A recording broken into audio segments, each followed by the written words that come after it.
दादी जी, मुझे ये बताइए कि उन दिनों में रोमांस की शुरुआत कैसे होती थी?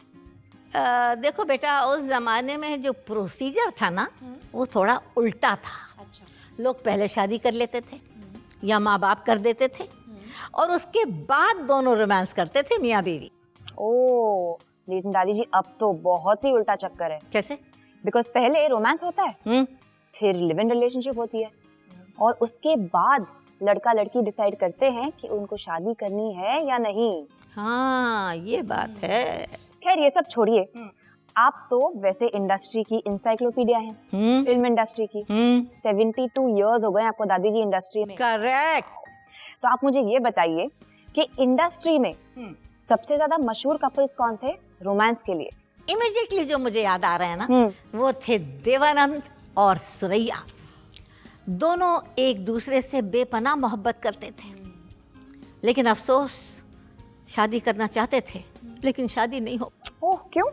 इसकी वजह ये थी कि दोनों का मजहब धर्म अलग अलग था। सुरैया मुसलमान थी और देवानंद जो थे वो हिंदू थे, और सुरैया की नानी जो थी ना, वो नहीं चाहती थी कि ये शादी हो। तुझे एक मजेदार बात बताऊं, उन दोनों के रोमांस की उस जमाने में मैं आई विटनेस थी। Oh really? हाँ। कैसे कैसे? भाई, इसकी वजह ये थी कि 50s के दौर में दोनों के साथ मैं अलग अलग फिल्मों में काम कर रही थी। सुरैया आपा के साथ मैं काम कर रही थी मोती महल में, और देव अंकल के साथ मैं काम कर रही थी आराम में। जब आराम की शूटिंग होती थी और देव अंकल के साथ मैं काम करती थी, तो वो मुझे अपने पास बुलाते थे, चॉकलेट खिलाते थे और कहते थे कि बेटा, तुम जब अपनी सुरैया आपा के साथ शूटिंग करो तो मेरा एक मैसेज उनको दोगी। तो मैं पूछती थी कौन सा मैसेज, बताइए ना, क्या बोलना है उनको जाके आपकी तरफ से।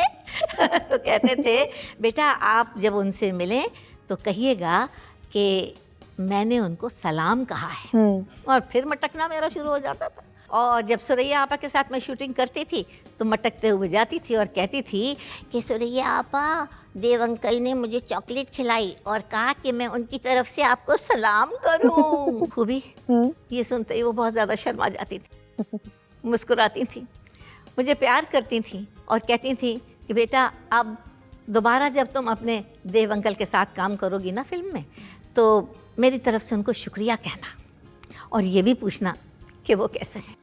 ऐसा होता था पुराने ज़माने का रोमांस।